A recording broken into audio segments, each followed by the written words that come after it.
morning, everyone. Welcome to the regularly scheduled meeting of the Board of Public Works for today, Friday, August 16, 2019. Good morning, President James, Commissioners Garcia, Cabello, Davis, and Caloza are present. President James, we have a quorum. May we please start with Bureau introductions, beginning with Street Services. Good morning, Steve Chen, Bureau of Engineering.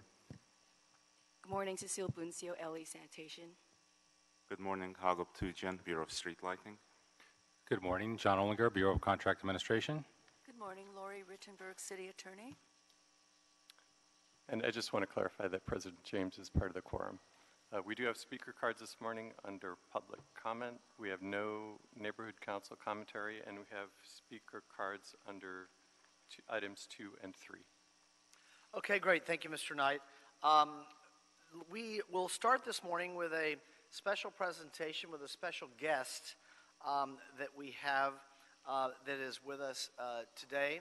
And we had recently our colleague, Commissioner Garcia, traveled to Ensenada, and one of our official ambassadors. Thank you, Commissioner Garcia. And we have the mayor-elect of Ensenada that is here, Mayor-elect Ayala. Commissioner Garcia, we will turn the floor over to you. Thank you very much, President James and colleagues. It is a pleasure and an honor to be here today, especially today on a very beautiful Friday morning. We get the honor to have our incoming mayor of Ensenada, Armando Ayala. Armando Ayala is one of our, you can come over here, Armando Ayala is one of the youngest mayors ever installed in Ensenada, am I right? He just had a birthday, August 2nd. It was the official day that we had our official ceremony as a partnership between the City of Los Angeles, the Department of Sanitation, and ourselves, the Board of Public Works, with Ensenada as a municipality. So it's a really great honor to have him here, and along with his team. If we're gonna get some of. I want to also introduce some of the folks that, not the right one. We're just having a little, we had a little mishap on the paper right now. Thank you very much. Okay, so Ensenada, as you know, is a border town that is across really only about 2, if anything, about 4 hours away from here in total. If we go from Los Angeles to Ensenada, it's 4 hours away. About 2 to 4 hours away, depending on the traffic. It's a beautiful, if you've never gone to Ensenada, it's a beautiful city where there's a lot of tourists, but there's also a lot of type of economy by everything. They're growing their municipality every year, and they attend to a lot of folks that are also U.S. citizens that live in Ensenada, as well as their retirement, or because they have second homes over there, or whatever it is. But Ensenada is it's a pretty nice mix of a city when it comes to touristy and also residential, and also folks that live from other countries there. If you've never been to Ensenada, I strongly encourage everybody to go. It's right by the coast, and so you get to drive all the way over there, looking at the beach and looking at the ocean, which is also a beautiful sight. They have the best food ever. If you want tacos, if you want seafood is what they really master on over there. So if you ever go to Ensenada, make sure you go get seafood, because it's fresh and they take it right out of the Pacific Ocean is the one that's over there, right? So having said all the great things of Ensenada, I also want to say that it is a very nice honor to sit in our board at this time, because we are forming and straightening the partnership that we have with Ensenada. As you know, the Director of Sanitation, Enrique, and Andy have worked really hard in forming and relationships over there, and we have been able to also give some garbage trucks to the community, to the city of Ensenada, and the city of Ensenada is now currently using all those trucks for their garbage disposal and their garbage collection. It was really nice to see that our old garbage trucks are being used effectively, and in a really honor to make sure that the city stays clean. So it's a great honor to make sure that that does happen. So on August 2nd, I traveled to Ensenada to go meet our current mayor at this time, but it was to really form the partnership between the city of Los Angeles and Ensenada. And I had the honor that day to meet Armando, who will be coming into office starting October 1st. So congratulations, Armando. It's a great honor to have you here, and welcome to the city of LA. Come on.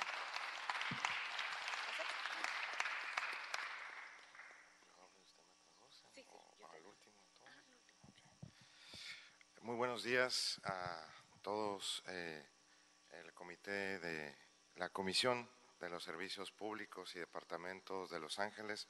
Saludo a su presidente Kevin Jens. Muchas gracias por recibirnos. Tuvimos la oportunidad de conocer a algunos integrantes de las diferentes comisiones el pasado 2 de agosto, que fue cuando una delegación de aquí de Los Ángeles nos visitó en la ciudad de Ensenada, donde se hizo una donación de 7 camiones recolectores, y nos da mucho gusto que haya esa relación de cooperación y de amistad de Los Ángeles con la ciudad de Ensenada. Para mí también es un placer tener esta oportunidad de presentarme ante ustedes en mi calidad de presidente municipal electo del municipio más grande de México. Quiero informarles que para nosotros es muy importante la imagen que tengan los residentes de California como un estado vecino en relación a México, a Baja California, a Ensenada, particularmente a Ensenada, ya que es un municipio donde se realiza actualmente el mayor número de exportaciones. En el último año fiscal, la recaudación de impuestos federales por exportaciones e importaciones en el puerto de Ensenada fue de 21,000 millones de pesos. Somos la capital del vino de México. El Valle de Guadalupe de Ensenada se ha convertido en el destino turístico más concurrido del estado de Baja California, produciendo el 90% de los vinos mexicanos. También en Ensenada se encuentra la única reserva energética de gas natural en más de 1,000 kilómetros del litoral mexicano, y la opción portuaria idónea para la exportación de gas natural de Estados Unidos. Es la capital mundial del off-road.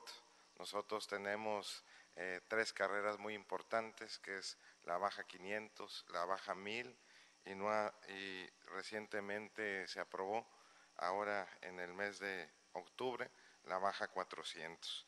Tenemos carreras como la Score International, Norra, Baja Rally y Record, etcétera, así como la carrera Newport Beach, que arriba desde hace muchos años a el puerto de Ensenada. Tenemos aproximadamente más de 100 eventos turísticos al año, donde somos uno de los destinos más visitados por propios y visitantes del sur de California. Somos un puerto que recibe a más de 270 cruceros turísticos al año. Muy importante, el puerto del Pacífico número 1 y el tercer lugar en el arribo de cruceros después de Cozumel. Tenemos también muchos restaurantes en el área gastronómica galardonados por la máxima excelencia en la gastronomía. Tenemos otro atractivo turístico muy importante, que nada más hay 2 a nivel mundial, que es la Bufadora. Está a 35 kilómetros al sur de Ensenada, donde lo visitan más de 650,000 turistas al año. Tenemos el Observatorio Astronómico Nacional de San Pedro Mártir, otro atractivo turístico más, y es para nosotros muy importante reafirmar y fortalecer los lazos de nuestro programa de Ciudades Hermanas para la cooperación política, la cooperación en materia de desarrollo económico, en materia educativa y sobre todo en salud. Hay una gran historia entre California, principalmente Los Ángeles, y las ciudades de Baja California, principalmente Ensenada, de por muchos años, donde Hay familias que tienen una gran relación entre México y Estados Unidos y lo que le pasa al vecino le afecta al otro lado de la frontera, por lo que agradecemos mucho la buena voluntad de todos ustedes de seguir fortaleciendo esos lazos de amistad, de cooperación con México, con Ensenada, y dejo aquí sobre la mesa la invitación para que en un futuro a corto plazo se pueda aprobar por los concejales el proyecto de Ciudades Hermanas y poder tener la oportunidad de hacer historia en la presente administración.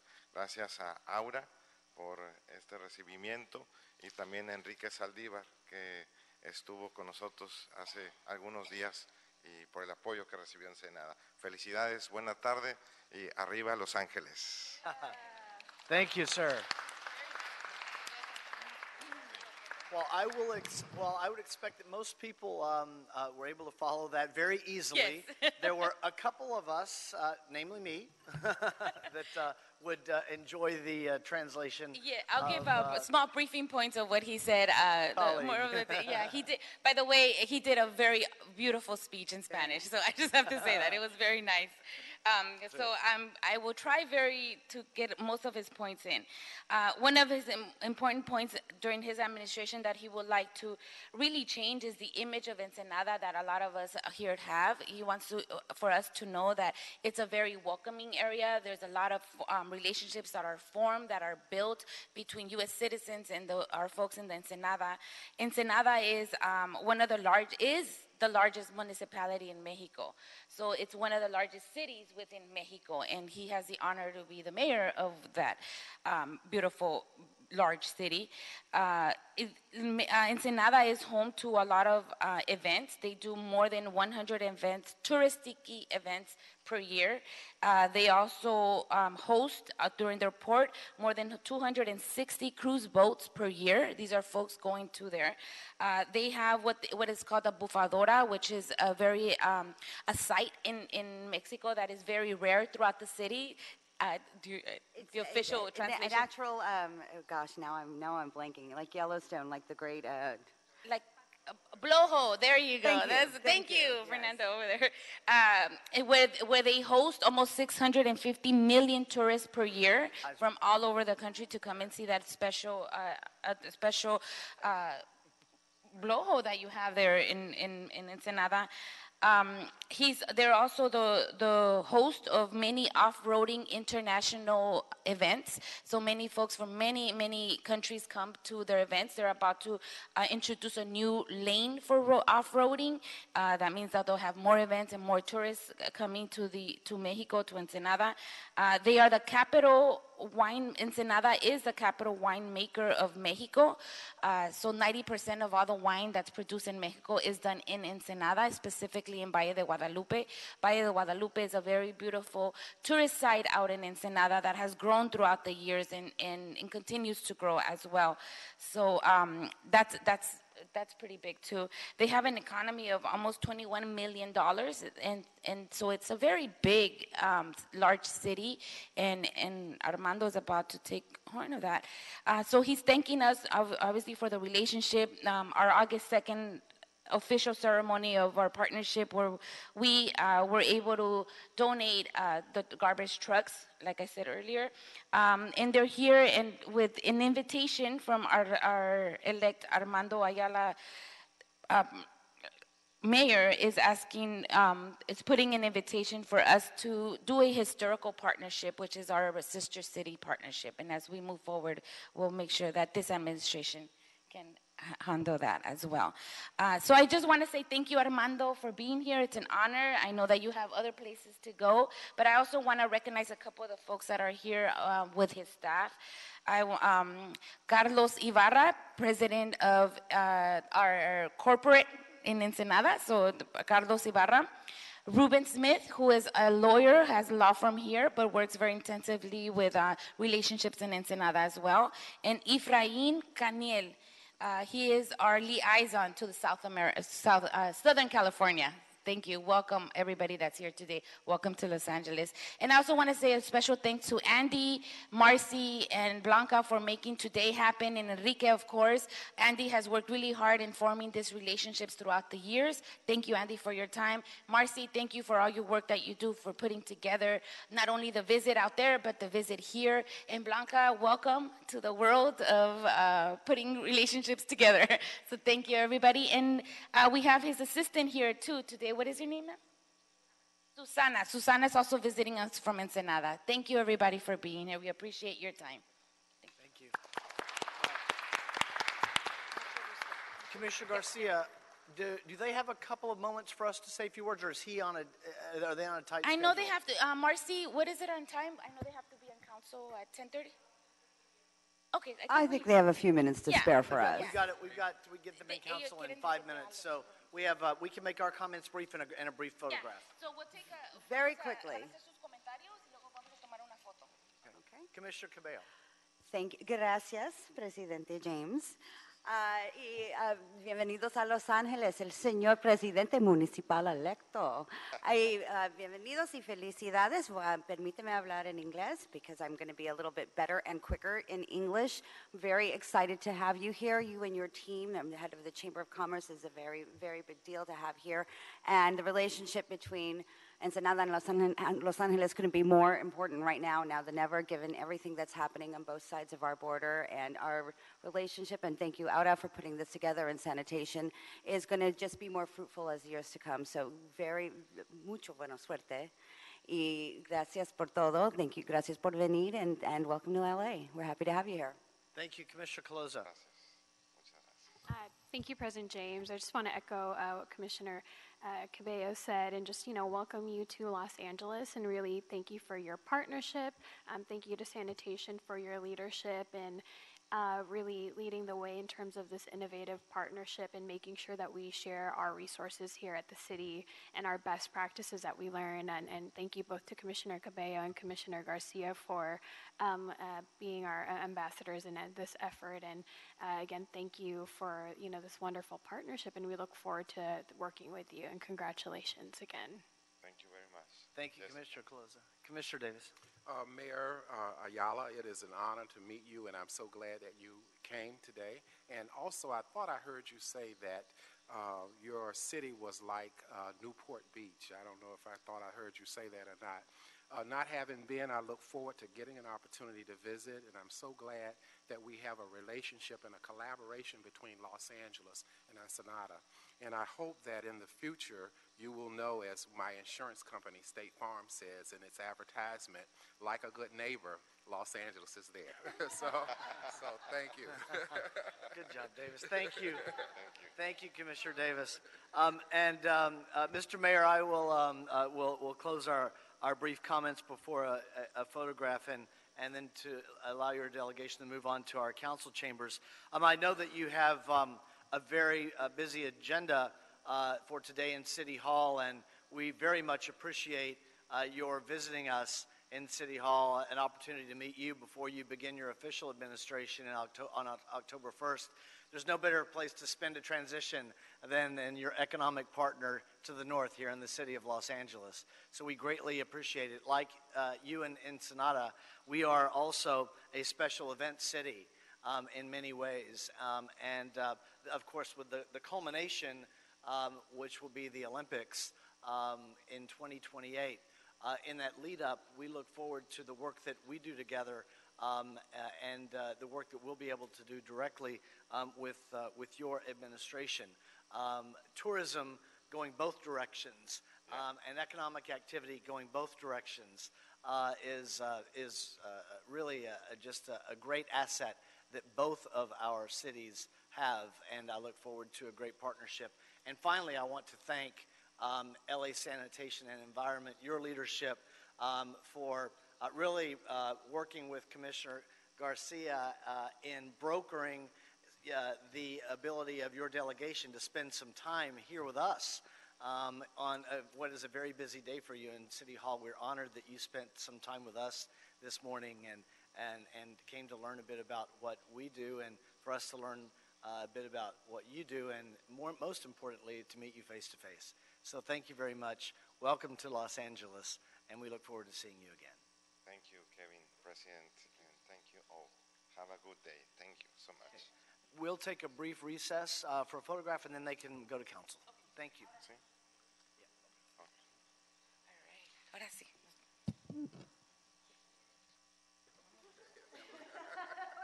Davis hits another triple.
He said Newport Beach, so it's the Newport Beach of Mexico.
Okay, thank you, everyone.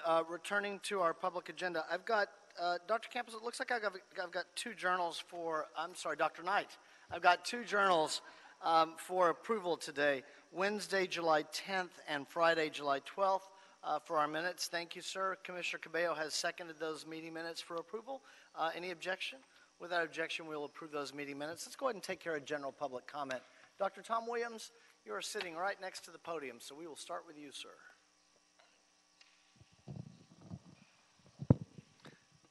Good morning, Dr. Tom Williams, Citizens Coalition for a Safe Community, LA 32 Neighborhood Council, Sierra Club, etc. However, today on Mission Road, all 3 bins of the mulch were empty. Beginning of the weekend. Please have the Mission Road mulch supplied, especially on Mondays and Thursdays. 3 bins. We consume a huge amount there. And if they're vacant, they will often be cluttered with construction debris and other things. So that was a major element. So tonight there's going to be an earthquake preparedness meeting up in Granada Hills. Tomorrow morning there will be another earthquake preparedness, emergency preparedness meeting downtown. However, one of the issues is, what is Public Works designing for? Half G acceleration?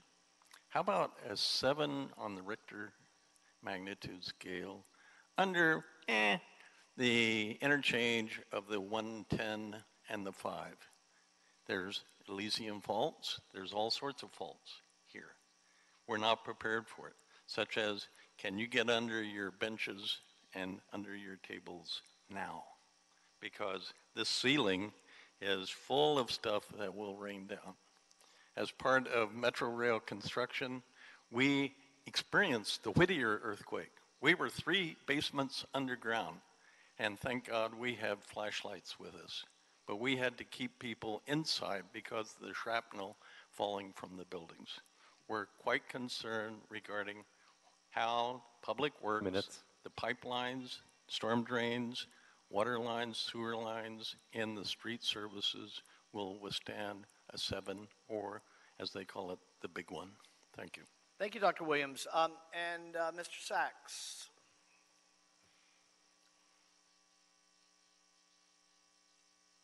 Good morning, sir. Good morning. For the record, Arnold Sachs, and I hope all of you are well. I just took a couple of days off to get my head somewhat together. It seems like I got the Board of Supervisors upset again, made some kind of crack about Dobie Gillis. One of the supervisors got upset when I cracked wise about Dobie Gillis and the probation department. But I'd like to go back and reiterate that if we need jobs, and everybody's talking about jobs, the Affordable Care Act provides jobs. The Affordable Care Act was initiated to allow people to have their insurance premiums paid. So when you have a paid insurance premium, that means your insurance care or your hospital care is taken care of by the insurance company that collects the premium checks. In this case, it would be LA Care or even HealthNet. I'm not sure which one it is, but it's one of those 2. They're collecting and cashing the premium checks. That means they should be paying for the health care. The people that actually deliver the health care, the nurses and the doctors and everybody involved in that situation, bills the insurance company for their hourly wages, or the hospital bills the insurance company for their hourly wages. And the insurance company pays for those hourly wages. All that's really needed is a place to care for the patients. And in this case, a lot of the patients are homeless and mentally ill. So if you provide a hospital room for a homeless, mentally ill patient, you have your services paid for by the insurance company. 2 minutes. Think about that. Thank you, Mr. Sachs. That'll close general public comment. Agenda item number 1, Council District 14, budget increase, active transportation program cycle 1, safe routes to school infrastructure improvements for the Sheridan Street Elementary School, the Breed Street Elementary School, and the Little Tokyo pedestrian safety projects. These are federal projects in Council District 14, recommending that the board first authorize $335,000 in additional contingency and approve a revised construction budget of $9,788,400 for the Sheridan Street Elementary School, Breathe Street Elementary School, and Little Tokyo pedestrian safety projects. Mr. Chen. Hi, good morning. Steve Chen, Bureau of Engineering. And these projects are basically, to give you a little bit background, they're active transportation funded projects. The focus is to improve safety for pedestrians and bicyclists. And so a primary scope of work for these projects is to basically at the intersections on these 3 projects, we are creating bump outs at the intersections, at 13 intersections. And as a result of that, fire hydrants have to be relocated. The existing fire hydrants are in the way or going to be need to be relocated as a result of that improvement. So working with Water and Power, and we were coordinating with them and determined that the most efficient way to do this work is to have the funds from the work was supposed to be initially done by Water and Power crews, but due to their lack of resources to do it in a timely manner, we had to meet with them and decided that we'd have the contractor take on that work instead. And so that's what the purpose of this transfer of funds is, to increase the budget for the project and allow the contractor to do the work in place of Water and Power. And that is the purpose of the request. Thank you, Mr. Chen. Any questions on these? Commissioner Cabello. Thank you, President James. Mr. Chen, just a point of clarification. Let's see, I guess in working in the project, it wasn't realized that the facilities would be better moved until after the project was budgeted for, et cetera, correct? No, that's, no. I'm just Sorry, confused yeah, as to why the increase. I understand Yeah, yeah. DWP Right. is paying. I'm very happy about that. I understand that the contractor, a part of the MOU is to allow the contractor to do Right. the work. I get that as well. I'm just wondering where the increase comes from. I mean, when was it? Walk me through that timeline. Sorry, maybe, yeah. So the scope of work was to have Water and Power do the work, which means the contract will not be absorbing those costs. And just due to the lack of resources from Water and Power to do the project within the time frame that we needed to be completed, we coordinated with them and decided it'd be better just to have our contractor do the work. So that way we would not have to wait for the resources to become available to have them do the work. I see. So it's work that would have been absorbed the budget that would have been absorbed by the Water and Power Correct. to do their own relocation Yes, is now having to go to the contractor. That's the increase, but Water and Power is paying for it. Right. It's part of our MOU that we have with Water and Power that they would cover those costs. Wonderful. Thank you. Mm-hmm. Thank you. Anything further? I'll make a motion that we adopt agenda item number 1, seconded by Commissioner Cabello. Any objection? Without objection, we'll adopt agenda item number 1. Any issue sending number 1 forthwith? We can send number 1 forthwith. Agenda item number 2 is our Petroleum and Natural Gas Administration and Safety update. This is our quarterly update from the Office of Petroleum and Natural Gas Administration and Safety. Dr. Williams, you have a card in on number 2.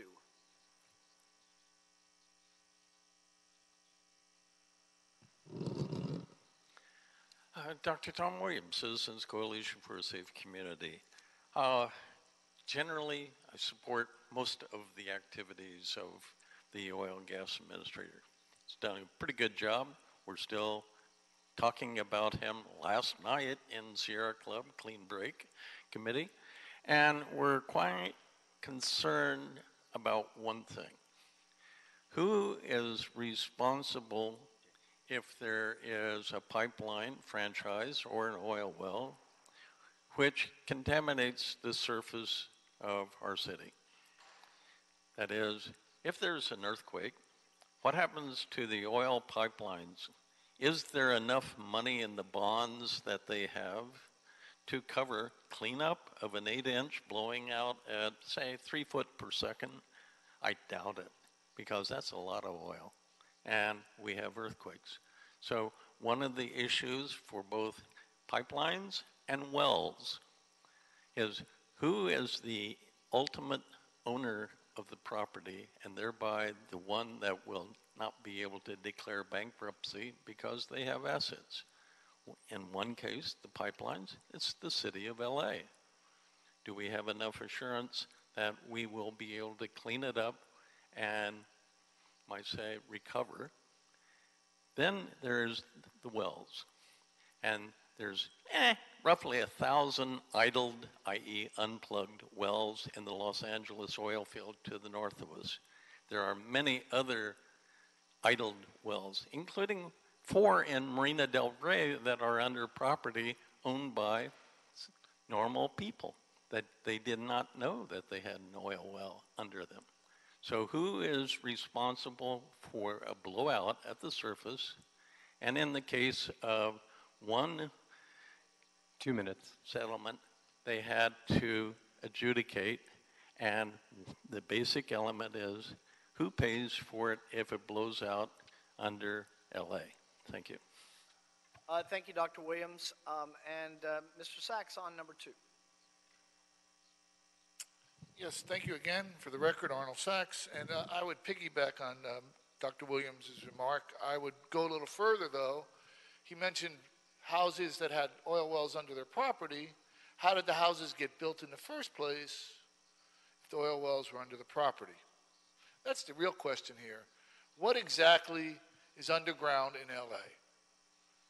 And who is doing an update on it? And who is responsible for doing an update on it? I don't know who the mayor is, what department would be. The city council members should be asked. They get the money for the revenue from the pipeline oil wells, and they get the money from all the revenue for all these private oil companies that run their pipelines through property.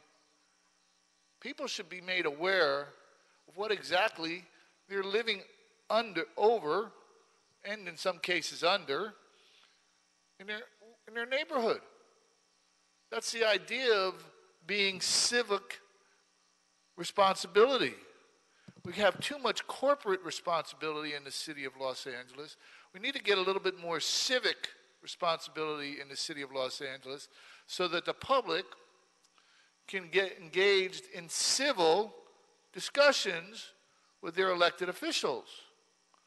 All this no voting is a yes doesn't work anymore because there's too many people living in the city and there's too few resources for too many people.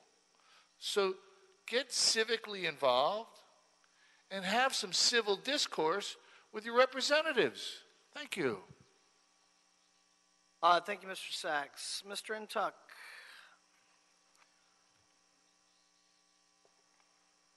I know that, Mr. Intuck, you got your report, and we got a copy of it here. Let me just interrupt with a couple of items just because of things brought up during public comment. We had a couple of capped wells that were leaking on Furman Street in Council District 1 a couple of years ago prior to your arrival. It contributed in part to the creation of your office and our great relationship with you and your team. And I would just mention for the record, that was the cost for that was covered by the state. At the time, the state only had $1 million statewide in their budget for that. We ate it all up with 2 locations that were closely located in the city of Los Angeles. So it costs, as I understand it, roughly between $350,000 to $500,000 per, give or take, maybe to do that kind of work. We have not had that circumstance happen again.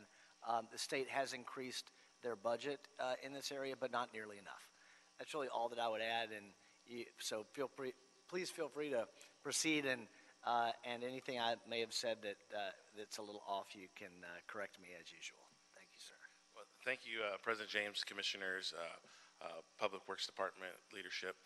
Yes, there was an incident in the summer of 2016 off of Furman Street in Echo Park, where there was 2 wells that were old. This is in the LA City field that was first began to be developed in 1892, so approximately 125 years ago. There was one well that was known in the backyard, and there was one well that was unknown in the front yard. And we did spend the entire state budget for, at that time, what's called orphan wells. They've now reclassified orphan wells as deserted wells. These are wells that there is no operator, or the operator's gone bankrupt or gone or not be able to find. And so the well they actually found in the front yard of the residence in Furman Street didn't have any steel casing. So that means it was drilled in probably the early 1900s with kind of a pick that would drop into the ground as a way of drilling instead of the modern drilling rig and casing and cement. None of that was there. So they basically had to re-drill the well in the front yard to properly cap it to current standards. But yeah, we did have that incident. The state legislature increased the state abandonment fund, or abandoned well fund, from $1 million to $3 million for 3 years. So it was tripled, but it still is inadequate for the number. We have thousands of buried or wells. There was tens of thousands of wells drilled in the early 1900s that we do not have a modern, precise location of. So, but yes. Thank you, sir. Appreciate it. With that, your quarterly report. Good morning. Good Yes. morning. So give an update of what's been happening since April and June of this year in our office, and we've made a number of steps in progress. We have had department inquiries, and you have a handout provided to you from the City Attorney's Office, Planning Department, Fire Department, Port of Los Angeles, and the CAO's office on a variety of information requests, inquiries, analysis, and ongoing projects that we're working with them. One of the incidents or activity we had was with the zoning department. There was the West LA Area Planning Commission. There was an appeal to the Rancho Park planning case that came out of the 2017 inspection. We were resolving the final issues. That was been the site that has had the most modern inspection in the city, and there was addressing their microturbines, and had asked for a burner. But the community appealed, and we made an amended recommendation that was adopted by the Area Planning Commission to have a third-party inspection done based on our 2017 criteria, because we are in the process of doing a new annual inspection program for the city. We've been participating with the Allenco drill site, which has been closed for 5 years, and we've had ongoing monthly meetings with agency stakeholders from state, local, and federal levels. We did a desktop exercise with Dogger down in Long Beach with our fire department, where we went through a scenario if there were an earthquake and there was a blowout of a well that was uncontrolled, how would we respond? So we went through, it was a half-day exercise with the fire department of how would they respond, what would need to be happen, the communication protocol between the state, the city, creating what's called a Joint Incident Command, or a JIC, where they would stand up and communicate with the media and each other. And so that was really informative exercise to make sure that we're on the same page if there were a catastrophic incident to occur. Baldwin Hills still has their monthly meetings that we are participating in, and they're working on updating their health study. The California Air Resource Board has changed their schedule, and we asked to request that they do the Baldwin Hills SNAP study, studies of neighborhoods adjacent to petroleum sites, Baldwin Hills this year, so that information can feed into the health study that's being done by the Community Standards District.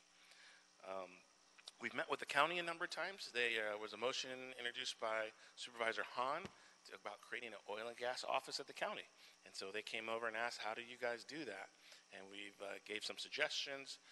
We've met a couple of times. The report is out, and now it went from the Chief Sustainability Officer's office, Jerry Giroux, over to Public Works now, or the County Public Works Department is working on implementing the creation of that new office. So we've been assisting them with that. There's been a number of strike team meetings.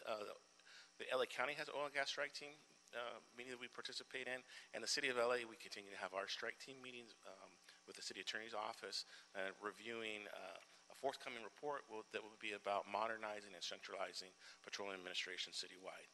So in development of that, we have our 2-year time horizon is December that we're working to get that report out back to the City Council. You adopted an 18-month extension of the SoCal Gas Pipeline Agreement. We did issue violations to NASCO in the amount of $25,000. We issued a violation to Cooper and Brain for $10,000. And we did receive a request for proposal on the SoCal Gas franchise evaluation. I do want to introduce a new person in our office. We hired a management analyst in June. April Berry comes from Bureau of Street Services, has been with the city for more than 10 years. I'm going to ask April to stand up, and if you can give a round of applause and welcome to the Board of Public Works.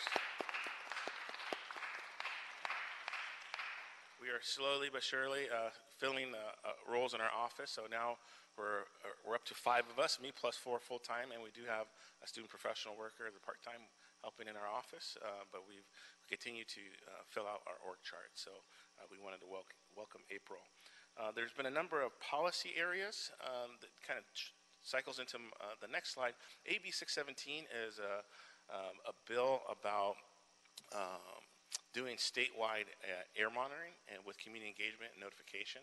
So Wilmington, West Long Beach, and Carson were selected as one of the first communities in the state that has high levels of pollution to be tested. And so they're working on sensor deployment, fence line air monitoring at the refineries.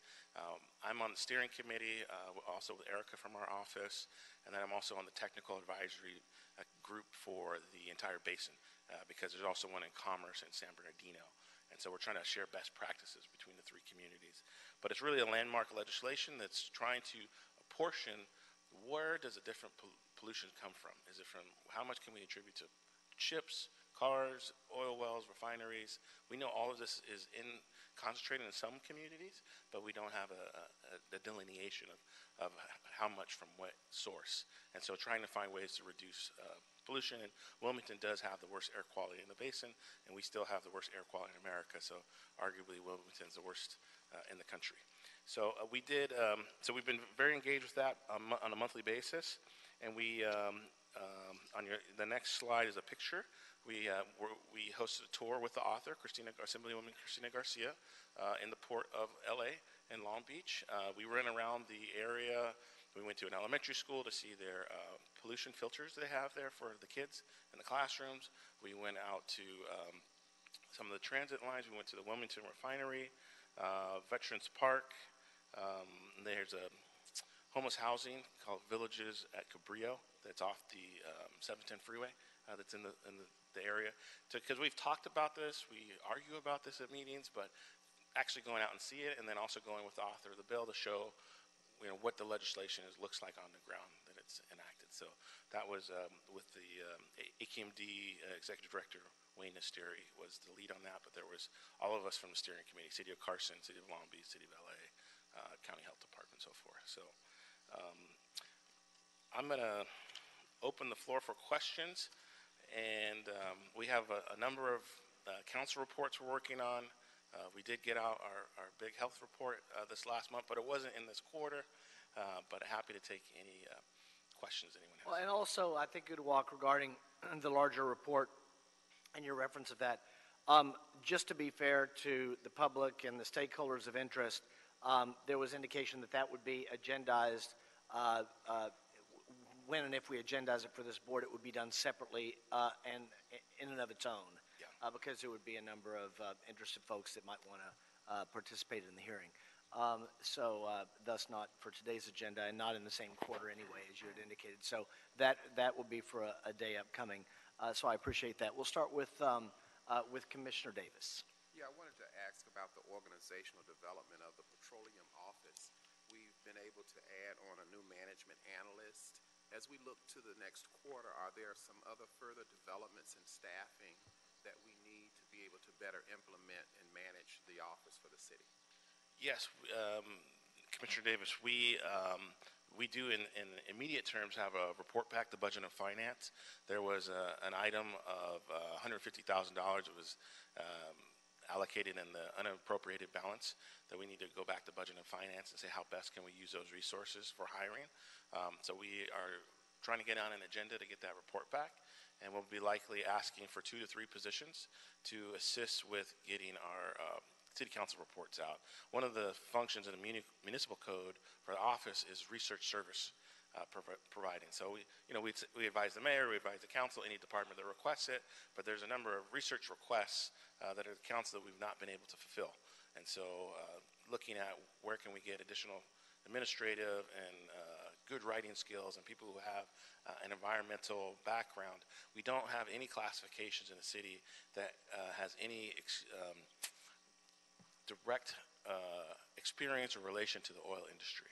So it's a challenge because we need to train and onboard folks, and we have had 2 people come and go in our office and get promotions, which were great, and we That's kind of the it validates we're hiring good people when they get That's kind of promoted the nature of to other employment places. in the But city it's, of LA, though, yeah, really. we've had some turnover in positions that were filled, and now we've just refilled. We are still, we have, like an example, we have the environmental compliance inspector position. It's fully funded in this year's budget. There is no civil service list that exists. It expired back in February. Personnel anticipates a new list will be generated in November of this year. And so, and we've interviewed twice for that position, unsuccessfully finding a good candidate, and we're waiting for this new list to come. So, that some things are out of our control, and then the constraints of public service that we have to wait for civil service to get the list generated. Civil service and exempt employees that worked in the area in the office. You have both. Well, civil service and exempt. Everyone's civil service except for me. I'm the only exempt one. Okay. Yeah. Okay, good. So our strength has been, what would you say so far in the Office of Petroleum to date? A couple of strengths. I think the franchise administration, we've done quite a bit of work to get out of Excel sheets and into our financial management system and billing and tracking of all of our invoices, our revenue collection, our violations, application fees is now all digital. It's all in our regular city financial management system. Prior to that, in DOT, it was off the books in Excel sheet accounting. And so we've done really a lot of work to make sure that we're aligned with city policies and using the tools that are available. And so we have all of our franchisees, pipeline franchisees, now in the regular system. I would say the other advantage is the technical expertise and research service. Everyone has questions. We don't have a billing code or a charge code or an account set up for staff time reimbursement. But we've done a good job of helping them. We've done training for the fire department on their annual, how they do their fire suppression inspections and what else is happening there. We've done a lot of work with the planning department on updating their protocols around development around oil wells, around approving, around how to engage with DOGGR, the Division of Oil and Gas and Geothermal Resources. We've done a lot of work. There's a lot of areas in the city that touch oil and gas that didn't previously have an internal liaison or know where externally how to problem solve many of the challenges that have come up. All right, and my final question. As we look at the Southern California region, is the city of Los Angeles the only city that has a petroleum administrative office, or are there others within our region, other municipalities that also have organized in the same way? Yes and no. No one has a structure like we have that reports to a citizen-appointed board that oversees wells and pipelines and refineries. They're usually disaggregated, or the cities don't have a refinery at all. We're unique in that nature. The county of Santa Barbara has a petroleum administrator in their code, but I'm unclear how they actually adjudicate that. They have an energy division that manages, but it's a different nature. They have offshore oil production and platforms, and so it's managing the onshore, offshore mineral rights and royalties and leases on behalf of the county, which is a different functional nature than what we have. Signal Hill has a petroleum coordinator position, one position that's only around oil wells and development. Carson has a petroleum administrator, but they contract it out to a company. They don't actually have anybody on staff.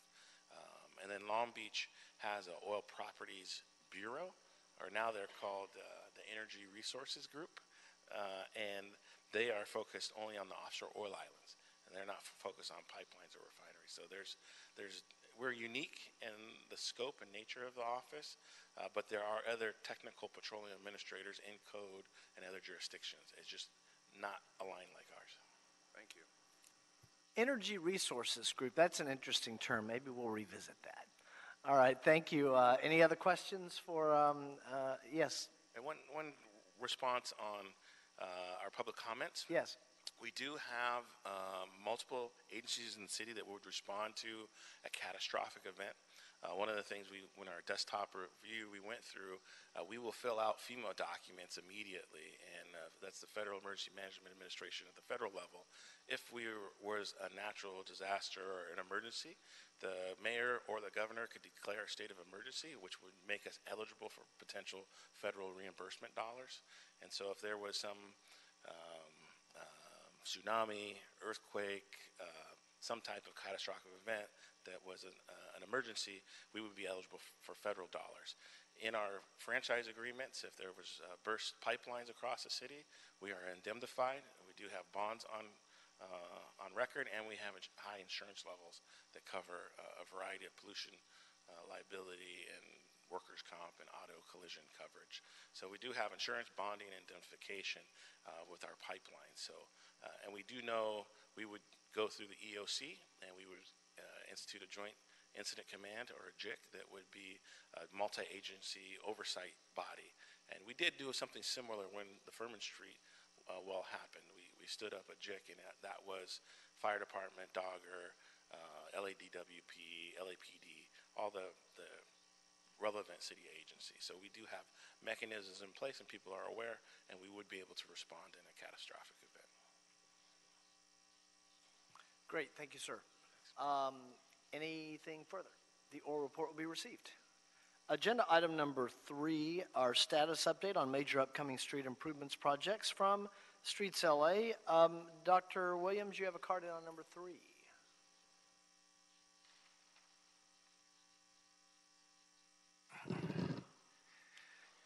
Dr. Tom Williams, for this one, kind of LA 32 neighborhood councils. We get every 2 weeks, every 1 week, depending upon the numbers of notices called early notices from the planning department. They go out through the Department of Neighborhood Empowerment, telling us what is going on in our areas by neighborhood councils. They do this every 2 weeks. Sometimes it's difficult to go through all of the verbiage. However, it's a good principle because it gives us notification. Soto Street, which is a central focus because you got money from the 710 on that one, is a real problem for us because it's basically becoming the Fremont bypass. And further improvements are starting to have problems as to how do we get out to the south or to the medical center if Soto is congested, that is, such as demolishing the bridge over Valley, and also the future widening. We don't know, we don't have a schedule for the future widening project, so we're quite concerned regarding the entire Soto Street issues. However, it can be answered in the same way that planning has already done. That is, every 2 weeks, send out a notice as to where all the major projects are going to be done on the city streets, maybe even sidewalks, maybe even tree removals. Don't you know in advance? Planning does it. Why not Public Works? Thank you. Thank you, Dr. Williams. Mr. Sachs on number 3.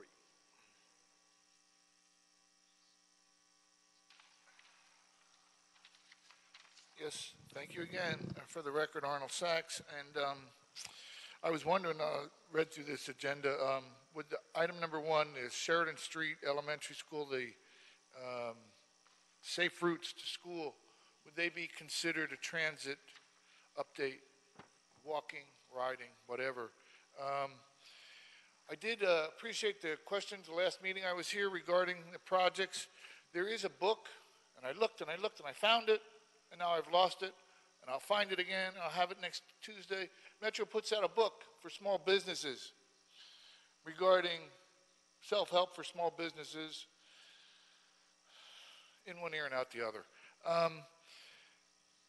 I appreciate the fact that they need to do a better effort of putting the word out to the communities regarding these major street closures, pedestrian safety closures, and as such.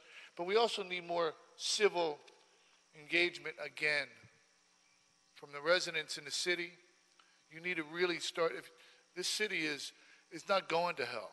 We're trying to keep it from going all the way to hell. But you need to get involved. If you're wondering why nothing ever gets done, it's because they don't want to get anything done. Our elected officials have this corporate brain cramp. They're in a corporation. They need to get out of the corporation and get into the government that they were elected to run. And give people the opportunity for civic and civil engagement. It's not about a corporation anymore. It's about maintaining a city where people can live and get around in transportation efforts and walk around streets efforts. Everywhere you look, sidewalks are closed for construction. No consideration is given to the pedestrian anymore. We need to have a better job. Thank you for your time and your efforts. Thank you, Mr. Sachs. Tobias, I would call you by your last name, but I can't read it written here, so I would call you Mr., so you'll let me know. Cristales. Cristales? Yes. Thank you, sir. Good morning, yeah, President it doesn't James. look like Cristales on here, but go ahead, sir. Sorry. Good morning, President Not sure James, who wrote that. commissioners, bureau representatives, and executive officer. My name is Tobias Cristales. I'm a superintendent one in the resurfacing and reconstruction division for street services, Streets LA now. I'm here in an effort to keep the public informed and, sorry, on the resurfacing projects which may cause delays for commuters. Streets LA would like to provide a status update on the upcoming major streets improvement projects. For the metro regions, we have on Saturday, August 17th, from 6 a.m. to 6 p.m., a coal mill and pave on La Tijera Boulevard from 74th Street to 79th Street. The funding for this project is PPP in Council District 11 and also in the Westchester Playa del Rey Neighborhood Council. Also on Saturday, August 17th, and Sunday, August 18th, from 6 a.m. to 6 p.m., cold mill and pave on Centinela Avenue from city limits north of Stewart Avenue to Culver Boulevard. The funding source is PPP. It's in Council District 11 also, and the Del Rey Neighborhood Council. On Thursday, August 22nd, and Friday, August 23rd, from 6:30 a.m. to 4 p.m., they'll be doing a cold mill and pave on Imperial Highway from 550 feet east of Grandee Avenue to Compton Avenue. The fund for this project is PPP. It's in Council District 15 in the Watts Neighborhood Council. On Saturday, August 24th and Sunday, August 25th, from 6 a.m. to 6 p.m., will be coal milling and paving Normandy Avenue from 78th Street to Manchester Boulevard. The funding source for that is PPP, and it's in Council District 8 and in the Empowerment Congress Southwest Area Neighborhood Council. The following projects will be in the Valley region. On Saturday, August 17th, from 6 a.m. to 6 p.m., we're going to pave Van Owen Street from Schoolcraft Street to Valley Circle Boulevard. Funding source is PPP, Council District 12, and it's in the West Hills Neighborhood Council. On Saturday, August 24th and Sunday, August 25th, from 6 a.m. to 6 p.m., we'll cold mill and pave Platt Avenue from Van Owen Street to Victory Boulevard. Funding source is PPP and Council District 12, also in West Hills. The press releases have been broadcast as well as the notification issued, and Streets LA has been working with the council offices to make sure that the stakeholders are involved, are getting notified by both. Also, the Street LA has committed with DOT for traffic control needs. And that concludes my report. Thank you, Mr. Cristales. Commissioner Cabello? Thank you, President James. And I want to commend Streets LA for very promptly responding to my request to include the council district numbers. I think this was the last time we heard the major streets project update. I asked that the council district numbers be included, and here we are, so I want to commend. Can you please, sir, just for the point of clarification for the public record, define PPP in case I missed that earlier? Okay, it's our pavement preservation program, which actually is our gas tax. That's all I needed. Thank you so much. Have a great weekend. Thank you. Commissioner Davis. So I think that the Vice President addressed my question, but I just do want to compliment Street Services for informing the board on the very geographically diverse task that we are performing, namely on the weekends in improving street and roadway thoroughfares in our city, and it's much appreciated, and particularly a shout out to you for making sure that in South Los Angeles, particularly in the Watts and those south areas where we know in terms of the health of the streets, there's much needed repairs. And so this is really good news to see and get these reports, these routine reports from Streets LA. So thank you for your service. Thank you. Thank you. I would add one thing as well. Also, it's interesting. I just noticed the numbers on the neighborhood council, which makes a lot of sense. So I want to get that graph from Streets LA on the numbers that coordinate with the neighborhood councils. By the way, on the PPP issue, Pavement Preservation Program, what I would recommend, because some of the public will be looking at these and they may only look at one in specific. So for each report, if you would just spell out Pavement Preservation Program once and then just put PPP in parentheses, that's hard to say fast, a lot, but PPP in parentheses, then the public will know when they look at it what it is. All right, thank you all. Great job as always, and Mr. Christos, good to see you, sir. Thank you. And the oral report will be received. Dr. Knight, have we cleared the desk? Yes, that is correct. We've cleared the Okay, desk. thank you, everyone. We are adjourned. Have a nice weekend.